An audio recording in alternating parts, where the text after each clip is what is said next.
accumulating a huge amount of money on hand so that you and your family are protected against whatever can cross our paths in this economy, so that you're in a place where you can control your own destiny rather than be dependent upon someone else to contribute to your personal survival.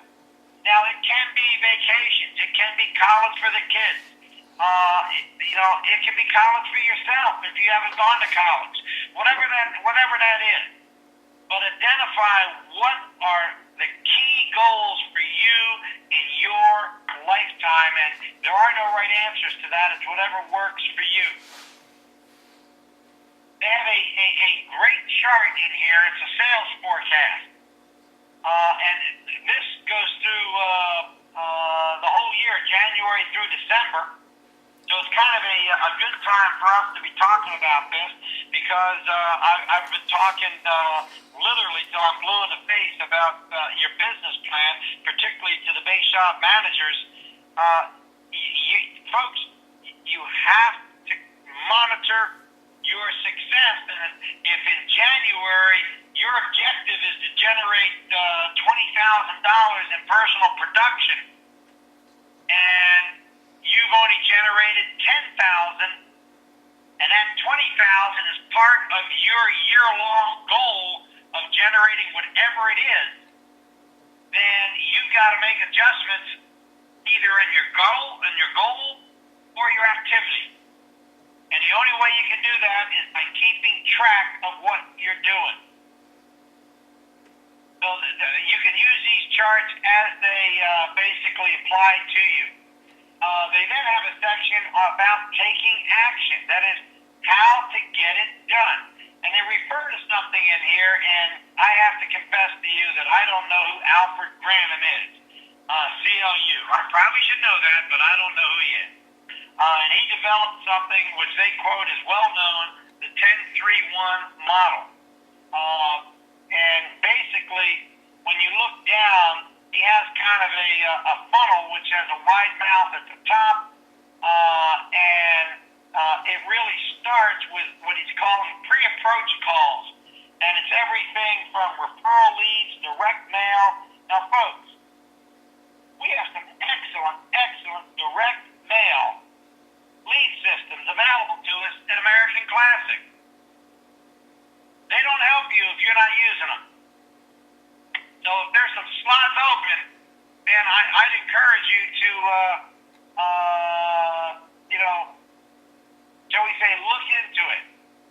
There's things like they call it friends and acquaintances. That's warm market. Your current clients, policy owner leads, and cold canvassing. And there's many other ways. It's called prospecting. I mean, he calls it pre-approach calls. I call it prospecting. And then you got to set appointments through that prospecting. He's basically saying you need to have 30 pre-approach calls a week. Will produce 15 appointments set. Opening interviews of 10. That means you're actually going to run 10 of those appointments. You're going to closing interviews 5, 3 apps. I don't know what product he's selling, but those numbers are not real strong from my perspective, and your numbers should be much better than that. Our average and ordinary agent is closing 50% of the appointments he or she runs. Our experienced agents are closing 2 out of 3, and our really good agents are closing 3 out of 4 and 4 out of 5.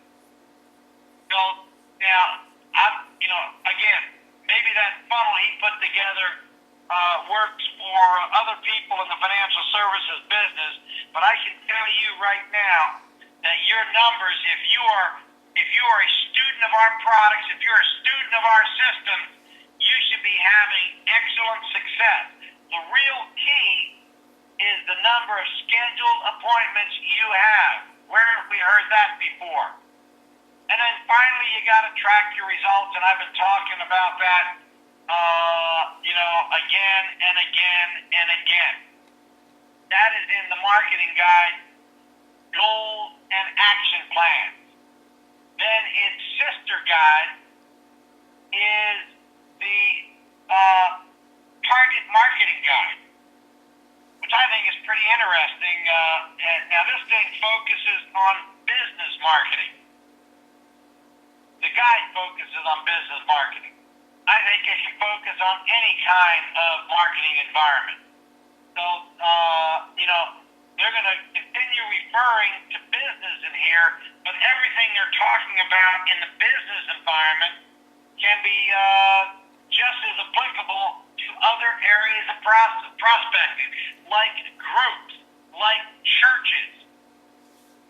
There are lots of ways of taking the information they are providing us in this booklet and applying it to other areas besides the business marketing environment. Now, some of the stuff that I took out of it looking through this guide, and I tried to highlight some of the what I consider the more important areas. Financial professionals in the business owner marketplace, business owners continue to be one of the most difficult markets to penetrate. And they are difficult to penetrate. How many financial professionals out there are trying to get into the business market to generate, business out of there? You got a lot of competition, and you have to have a thick skin and a strong focus to be successful in the business marketplace. They define a target market as an identifiable and accessible group of people whose members communicate with each other and who have common needs, characteristics, and concerns, which you can help them address. Now, folks, that definition is not limited to the business community. I mean, Emmanuel and Tim is working the church market and developing agents to work at the church market in multiple locations. Now, maybe you look at churches as a business. I can make an argument for looking at a church as a business, but if you have success in one church organization, then it is very likely you're going to be able to establish referrals into other church organizations, because I would suggest that most church organizations have some common needs regardless of what kind of church it is. The needs are the same, and if you can satisfy those needs, you can help that church. It's true in school environments, and certainly it's true in small businesses. What is the purpose of target marketing? It's basically to know and understand a marketplace so well that the products and services you offer are a fit for that marketplace. What does that mean? That means that if you're going to be working, you're going to be prospecting, car repair shops or plumbers or whatever it is, you need to know something about that business. And it would be useful if you came out of that business, if you came out of a business so that you can speak the language of the business and you understand the nature of the business, you ought to consider working in that business. If you were a school teacher, you ought to consider working with school teachers. You can talk the language. You know what their challenges are. You know what their income is. You know how little support they are given by their employer, the school system, and helping them manage their personal finances. You know all that. So why not work there? If you worked in the medical community, then you can speak the language in the medical community. That is, work in an area that you are familiar with, that you have experience in.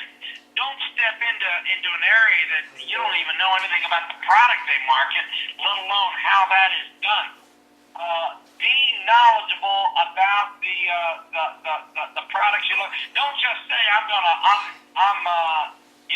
marketing business owners. I mean, that is a wide level business. There are types of businesses, there are sizes of businesses, there are specific needs that businesses have. Find an area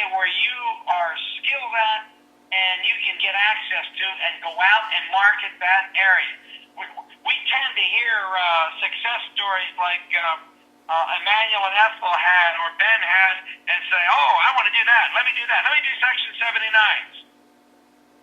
Well, it'd be great if you could do a Section 79, but not everybody can do a Section 79.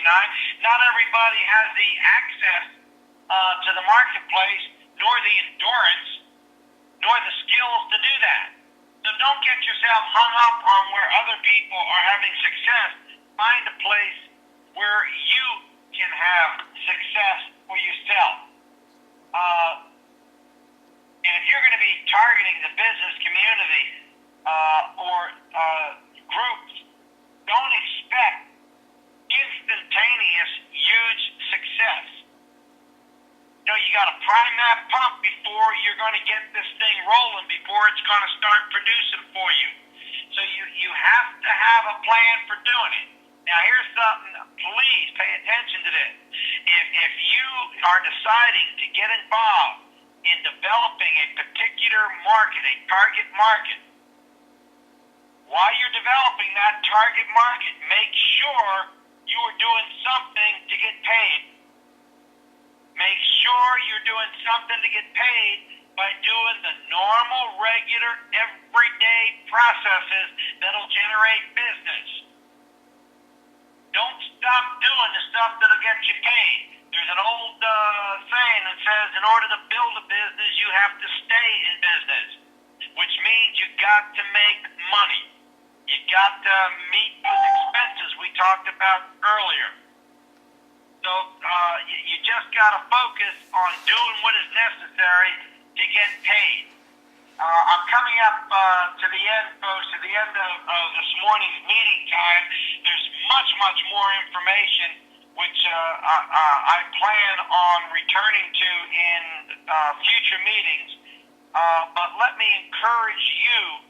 I'm going to send these three National Life workbooks out to you. Spend some time. Do some homework. Learn this stuff. Work on this stuff.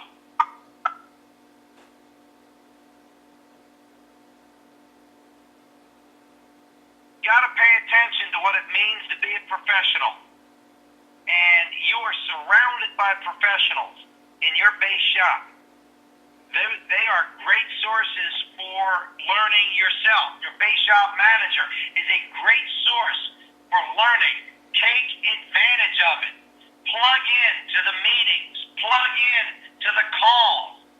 All I can tell you is if you will make a decision to become a fully active member of the ACA workforce, this thing will work for you.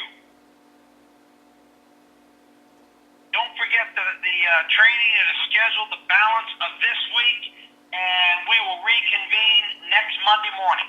Bye-bye.